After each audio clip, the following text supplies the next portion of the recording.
Hello friends, welcome back our channel. ఇవాళ మన video ఏంటి అని అంటే ఆలు కుర్మా అండ్ పూరి. ఆలు వచ్చేసి ఫస్ట్ కొన్ని పీసెస్గా ఒక్క ఆలులో 4-5 పీసెస్ లాగా కట్ చేసుకొని బాయిల్ చేసుకొని పక్కన పెట్టుకున్నాను. అది పీల్ అవుట్ చేసి పక్కన కట్ చేసేసుకోండి.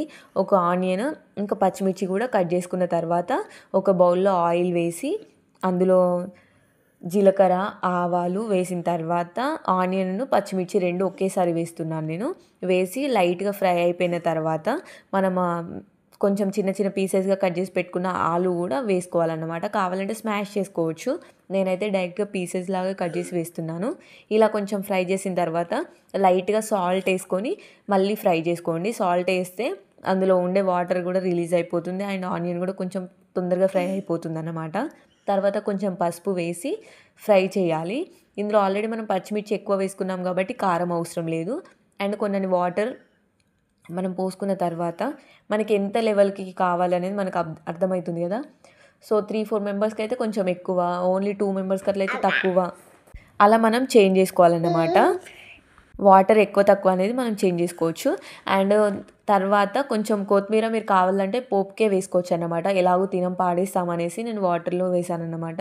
ఇక్కడ వచ్చేసి నేను కొంచెం ఒక స్పూన్ కన్నా కొంచెం ఎక్కువ శనగపిండి తీసుకొని అందులో కొన్ని వాటర్ పోసి కలుపుతున్నాను అన్నమాట.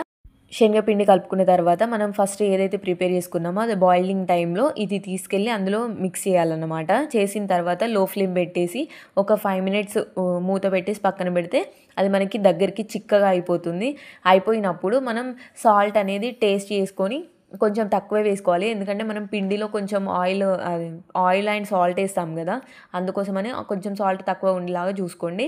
అండ్ నెక్స్ట్ వచ్చేసి ఇక్కడ ఆయిల్ ఇంకా కొంచెం సాల్ట్ వేసి పిండి ఆల్రెడీ కలిపి పక్కన పెట్టేశాను. నేను మైదా ఆరు పూరి చేయడానికి వేరే పిండి యూజ్ చేస్తారు కదా, అలాంటిది ఏం యూజ్ చేయట్లేదు. జస్ట్ డైరెక్ట్ మైదా మన గోధుమ పిండితోనే చేస్తున్నాను అన్నమాట.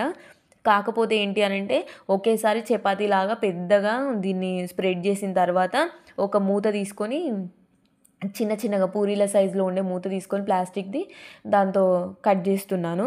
కాకపోతే ఏంటి అంటే నేను స్టీల్ క్యాన్ మీద బాక్స్ ఉంటుంది కదా, అలాంటి దాని మూతతో కట్ చేసేదాన్ని. కానీ అది పెద్ద సైజ్ అయిపోతున్నాయి అనిపించి మళ్ళీ తీసుకున్నాను. ఇది మూత ప్రాపర్గా లేక ఇట్లా సైడ్ అంతా ఖరాబ్ అయిపోయినట్టు వచ్చింది. కాకపోతే ఏంటి అంటే మనం ఆయిల్లో ఫ్రై చేసినప్పుడు ప్రాపర్గానే ఉంది, అదేం డిస్టర్బ్ అవ్వలేదు, ఖరాబ్ అవ్వలేదు. సో ఒక్కసారికి 4 ఆర్ 3 అలా చేసుకోవచ్చు. మనం ఎంతలా స్ప్రెడ్ చేస్తే అంత పెద్దగా అయిపోతుంది కదా. ఇంకా కొంచెం చిన్నగా కావాలనుకునే వాళ్ళు ఇంకేదైనా బౌల్తో కూడా కట్ చేసుకోవచ్చు. అండ్ ఆయిల్ మాత్రం హై ఫ్లేమ్లో పెట్టుకొని కాల్చుకుంటే ప్రాపర్గా వస్తాయన్నమాట. ఇవి మనకి ఏం డిస్టర్బ్ అవ్వవు, ఖరాబ్ అవ్వవు, మంచిగానే వస్తాయన్నమాట.